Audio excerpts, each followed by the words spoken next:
unholy alliance of ideological adversaries. So you have, on the one hand, far-left LGBTQ plus student activists, and then you have right-wing radical Islamic fundamentalists. And they find common ground when it comes to their unity against the Jewish state and against Jewish values and the Jewish people. When, of course, we see the ultra-right side, the typical Jews will not replace us. You know, that is there, that's there to stay. We had literal Nazis walking down the street. The left is to me, the more insidious type of anti-Semitism and Jew hatred because it's cloaked in the veil of social justice. One of the most common sayings of the Free Palestine movement today has become, none of us are free until all of us are free. And I have to give them credit because they have been incredibly skillful in building allies and in building coalitions on this warped notion that Jews and Israelis are oppressing Palestinians. Students who know nothing about this conflict, like students in the Barnard Gardening Club, who have been taught to stand with the oppressed despite everything, are so quick to then jump onto this bandwagon, onto this Free Palestine movement without knowing anything of what it stands for, simply because of this narrative and binary that they've been taught. What we see on a lot of times on college campus is this type of anti-Semitism. The freedom fighters, so to speak, waving, river to the sea, Palestine will be free. Many of these individuals don't even know what they're saying or what river they're talking about, what sea they're talking about, but they believe that out of their, their morality or, their goodness of their heart, they're fighting this fight that is the right fight, even though it's not. What does from the river to the sea mean? It means that Palestine should be autonomous. What river? Okay. The expression is not anything bad. No, there's an actual river and an actual sea. Yeah, I'm aware of this. No, but what river, what sea? The river that literally is beside Israel and the Palestinian territories. And what would you say is the main goal with tonight's protest? I think the goal is just showing our support for Palestine and demanding that NYU stops. I honestly don't know all of what NYU is doing. Is there something that NYU is doing? I really don't know. I'm pretty sure do you know what NYU is doing? About what? About Israel. Why are we protesting here? Palestine will be free! I wish I was more educated. I'm not either. What is your solution? Bomb Israel! Many times they're left-leaning ideologically, they're left-leaning politically, and they would not agree with 9 out of 10 things that someone else on the right side believes in and fights for in life, but they do agree on that. I'm marching today because the siege on Gaza is killing thousands of children right now, and our own government here in Canada is complicit in funding the Israeli genocide. Our liberation as queer and trans people is bound up in the liberation of Palestinians, and it's not metaphorical. It's our government that has been calling to outlaw protests. It's our universities that are threatened to sanction unions that are support of Palestine.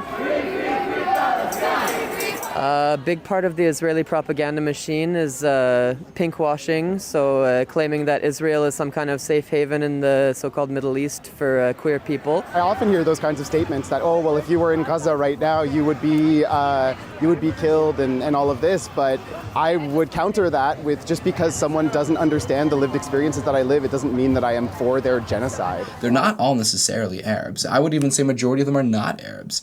It really depends on what situations. There have been times when I've gone to protests where I have been surrounded by purely Arabs that are yelling at me in Arabic and calling me a Jewish dog in Arabic, which I know because my friends speak Arabic and translate it for me. It's not complicated. And there's also situations when, there are no Arabs nearby and it's every single other ethnicity. And to that I ask myself, what are you protesting then? You have no connection to the land of Israel. You clearly don't understand your facts. Why are you filled with so much anger, right? There is no justification for their anger. There was no killing of children. It was a lie, a lie, a lie. Hamas attacked women and children. That is what Israeli sources say. A lot of which that's what's been documented. Yeah. Does Israel have a right to defend itself? No one has a right to kill 30,000 people. The people that funded the Holocaust is the same people that are doing the same thing to the Palestinian people. You deny, you say it's There's no evidence for this stuff. That didn't really happen. There was not verified. It's impossible for Hamas to cause that much damage. Women did not get raped. No. I've not seen any proof of that. If it did happen, I haven't seen it. It's reasonable to say that the IDF caused all the damage, most of the damage in that concert. We're finding out very quickly who our allies are and who our allies are not. I have lost so many friends I would have considered best friends. And it was actually here when I saw two of my good friends from my theater class who I thought were, supportive of me. I mean, we've been friends for almost a year. And I saw them in the crowd with masks on. I remember I yelled their names into the crowd, like asking them, like, why.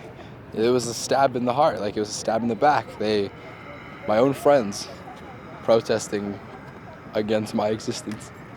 So. Friends of mine that I would spend time with on a regular basis, some of them literally stopped speaking to me with no explanation. Others were, it sounds silly to say, like, gracious enough to allow me a conversation, because what it really was them giving me an opportunity to defend my identity before deciding that I wasn't worthy of their friendship anymore. That's how it felt. None of them even asked me my opinions on the war. None of them asked me my opinions on the conflict or the peace process or the Israeli government. They came to conclusions because of my Zionism and because of my Judaism. And those conclusions were that I wasn't worthy of being their friend anymore. What I think has been the most horrendous outcome of all this anti-Semitism is the faculty. About 100 USC faculty members marched through campus tonight to show their support for student protesters. I am outraged by any decision that endangers these students while they are acting out as the kind of citizens we've asked them to become. In this country, we're supposed to be able to do that, peacefully protest.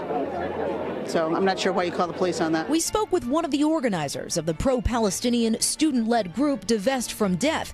He did not want to share his name or uncover his face, but told us seeing faculty members speak up to support the students is heartwarming. We're writing history. We're making history as of this moment. And we're fighting for Palestinian liberation. These faculty members have classrooms full of students that have baseline knowledge in these topics. They're being taught to ideologically hate Israel and hate Zionism, which means hate Jews, because of what they're being taught in class by these professors. Really, if you walk into a classroom, you should feel safe. You're sitting here ready to learn from someone who has incredible life experiences that can really give over to you their wisdom. And now you're feeling, if that person is supposed to educate me, hates my nation, my religion, my people, how can I learn from a person like that? And I think what's been most disappointing has been the reaction, the sickening reaction by faculty across America. Many times these faculty members are the ones at the top of this pyramid of hate, and what they're spewing to their kids and how they're just flipping the format. And truly, when I say indoctrination at its finest, or I should say at its worst, is occurring on these college campuses. Actually, on October 8th, one of the tenured professors in the Middle East Studies department wrote an op-ed calling the October 7th massacres awesome and incredible, and that they made him feel jubilant. The faculty members are institutionalized. The faculty members are there to stay for the most part, and that's what's extremely frightening. And the damage that this could do, yes, the college students are coming and going, but they're coming without the hatred in their hearts. They're leaving with hatred in their hearts. What pains me so much still a year later is that worldview in Columbia's Middle East Studies Department and among Columbia faculty more broadly is sort of a norm, more so than an exception. There's lots of people who have, they make it claim like there is no agenda except education. I think something doesn't add up here, and I'm trying to get to the bottom of where there's certain centers at Rutgers, like what's unclear to me where the money's coming from, and they've not been very transparent about it.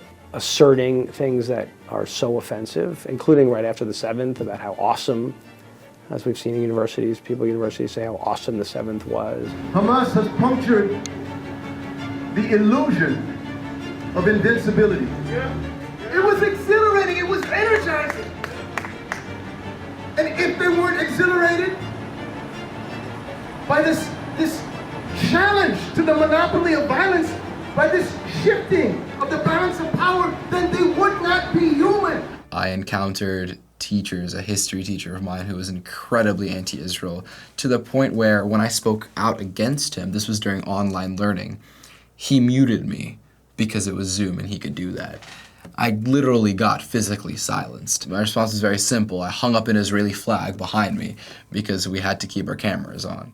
All of these cohorts of students are being indoctrinated, are being brainwashed to then take their views on the streets, take their views at some of these finest universities. Student government kids are just being taught to hate so much, they're moving on to be the government of our United States. This is a huge problem stemming in part from these culprits in faculty, in large part. The encampment is also an extraordinary place of learning, right? The law students are learning about civil rights. The medical students are learning what does it mean to set up a medic tent and provide street medic services. The students are in there learning about Palestinian history. They're learning about Israeli history. They're learning about Middle Eastern history. They're teaching language classes. They're doing religious services. So I think it's also important to acknowledge student protest as a space of learning. I'm scared to even walk to class. I'm scared to walk to my car. Yesterday I was here for the rally. I had to walk to my car with 7 different guys, and people came up to my car. Thank you for listening to our stories. You've seen the hate spreading like wildfire on campuses across the country. It's hostile, it's isolating, and it's real. But we're not backing down. We're putting our time and energy on the line, but we can't do it alone. Students need more resources and support to stand up against anti-Semitism, and you can help us receive those resources. Right now, there's a crucial election for the World Zionist Congress. My friends, Shabbos, Eli, and I, along with 17 other student activists, are running as part of the Aish slate to ensure that critical funding goes where it's needed most, supporting Jewish students. For just $5 and 3 minutes of your time, you can help us access the resources to fight anti-Semitism on our college campuses, where it is so sorely needed. Vote now for Aish Ha'am. Take a stand and join us. Thank you.